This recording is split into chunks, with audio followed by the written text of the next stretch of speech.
All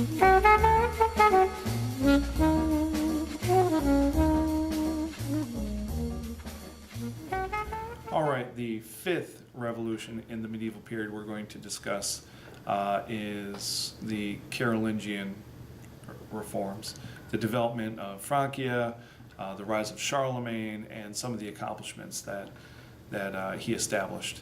Some of the things I want the student to get out of this is I want a student to be able to examine the different claims to authority that developed in this period between the church and the state, and how that discussion continues in our own day.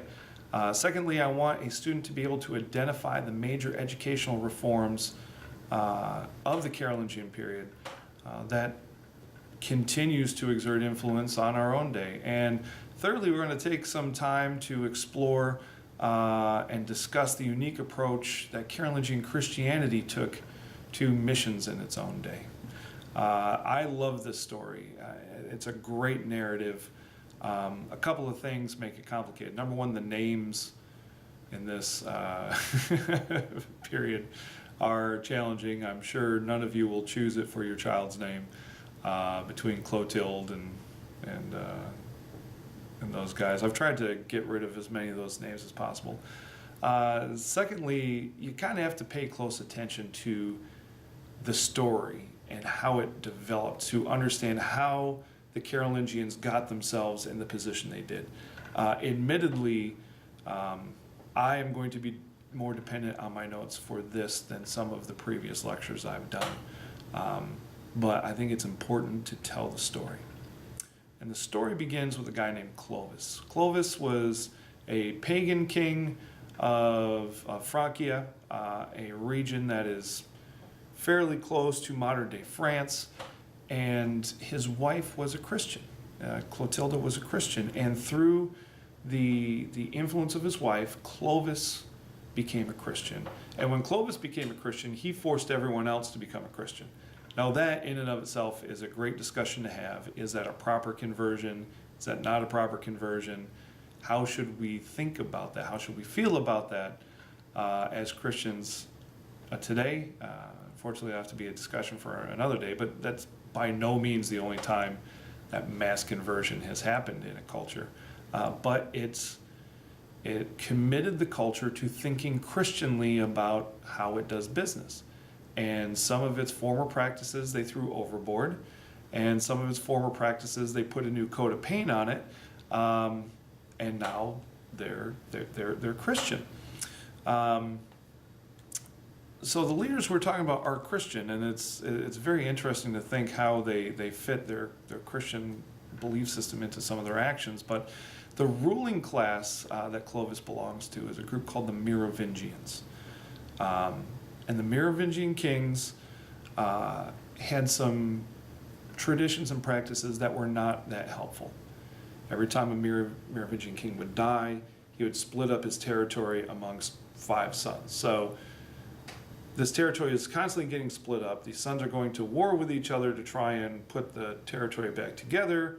They didn't have a clear, effective principle of succession, who would inherit what from the father. And this is before the idea of primogeniture was developed, the idea that the firstborn gets everything and everyone else just kind of, is able to live on the land, but they have different jobs. No, it was all split evenly. So the Frankish lands were constantly being divided and eventually broke down into 3 major areas or regions, Austrasia, Neustria, and Burgundy. And these kingdoms were often at war with each other, which weakened Merovingian rulers' control over the whole. And the warfare made it necessary for Merovingian kings to win the support of the noblemen, win the support of the aristocracy. And the aristocracy would withhold their support until they got a great deal out of it. Well, if I'm going to send my people to fight for you, King so-and-so, you're going to have to give me this. That further weakens the Merovingian kings. The kings had to expend a lot of land and a lot of resources, reducing their own resources, reducing their own power. You also had a period of time within the Merovingian kings that you had a bunch of minors, minority rule, 12, 13-year-old kids that were ruling but controlled by a regent. All of these factors conspired to kind of suck all the authority away from the Merovingian kings. And these kings lost power to more local officials. The position that usually exerted the most power is a position called mayor of the palace. And this was the king's right-hand man. Merovingian kings were also known for doing a fair amount of partying. I mean, if you're going to be king, you might as well enjoy it, right? So the Merovingian kings were more about enjoying their position as king, not necessarily ruling their country. They turned that over to bureaucrats, these mayors of the palace. They controlled the king's agenda, and they would act on behalf of the king. They ran the government and, most importantly, controlled all the appointments to office. So if you wanted to be an official with influence and a good paycheck, you didn't have to cozy up to the king, you had to cozy up to one of these mayors of the palace. Which means the mayor of the palace was in a position to generate a lot of loyalty from the bureaucracy, from the aristocracy, people who oppose the king. There was one family that generated most of these mayors of the palaces. It's a family called the Carolingians, especially in Austrasia. Carolingians were able to overthrow the Merovingians, actually in part because of the iconoclastic controversy. The iconoclastic controversy disrupted the relationship between the papacy in Rome and the Byzantine Empire. When the Byzantines thought they would get rid of the images, obviously the Roman Catholic Church did not.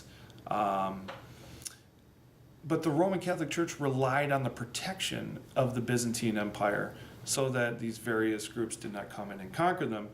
If the Roman papacy was not going to be protected by the Byzantines, they needed to be protected by someone else, and the Carolingians saw an opportunity.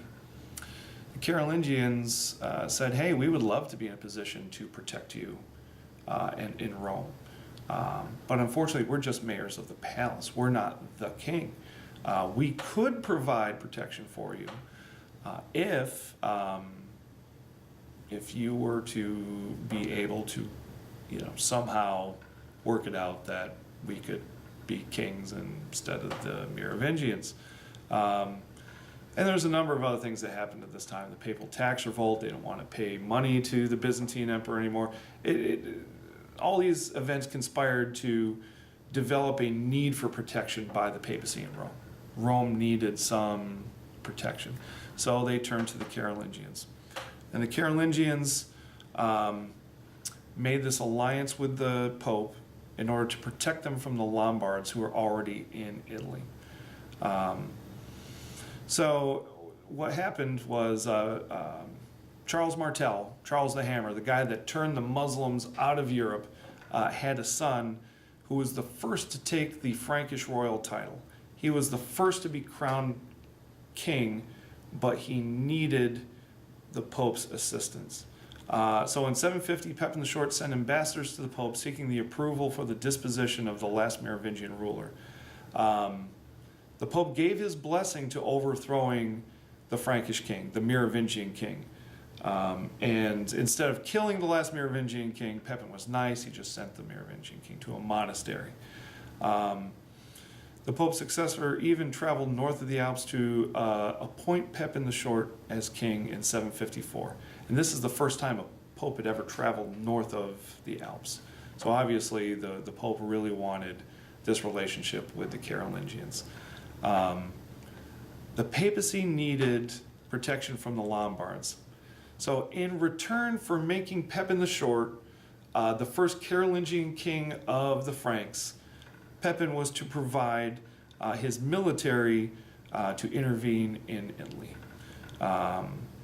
And this relationship between the Lombards and the Carolingians would cause all sorts of problems later on. But there was one person that was able to assert himself as the controlling power in Europe.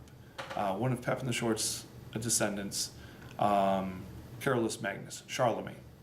Okay. The Pope was useful to the Carolingians in capturing the title of king from the Merovingians. Now, Charlemagne inherited his kingly position from his father, but the Franks had been expanding power and expanding power and expanding power, so that they controlled pretty much everything from the Pyrenees through Germany down through the Alps. Charlemagne needed the Pope's help for something else. Charlemagne didn't just want to be king. Charlemagne wanted to be emperor. And on Christmas Day, was it 804, I believe, Charlemagne gets the Pope to come up and put the crown on his head. Charlemagne acted like it was a big surprise. I had no idea that he was going to do that. This is amazing. This must be a sign from God that God wants me to be not just king of the Franks, but a successor to the Roman emperor. Well, the Pope was happy to do that because in the Pope's mind, he is the one that makes kings and he is the one that undoes kings. So by placing the crown on Charlemagne, the Pope didn't think he was giving up any of his own power. He thought he was actually increasing his own power. Hey, look, I'm the king maker. This led to a fundamental conflict of power in the medieval period. Which one is more powerful, the king or the Pope? The king would say, well, I'm more powerful because I'm the guy that protects the Pope. And the Pope said, well, no, I'm more powerful because I'm the guy that crowns the king. And this started a centuries-long struggle between church and state to gain the upper hand. Now, Charlemagne tried to end this battle very quickly because when his son Louis the Pious took over, Charlemagne himself crowned Louis the Pious, kind of cutting the Pope out of the loop. But when Charlemagne died, Louis still needed help to consolidate this empire because Charlemagne had split it up amongst his sons, and Louis needed the Pope to come back and affirm this coronation. This story of how the Carolingians took power from the Merovingians ignited a political and theological struggle in Europe that continues in our own modern debate over church and state. Which has more authority over the individual? Are we subject to the state over the church? To what extent does the church have power over the state? These are all questions raised in part by this struggle between Charlemagne and the Pope. Charlemagne's significance extends well beyond this.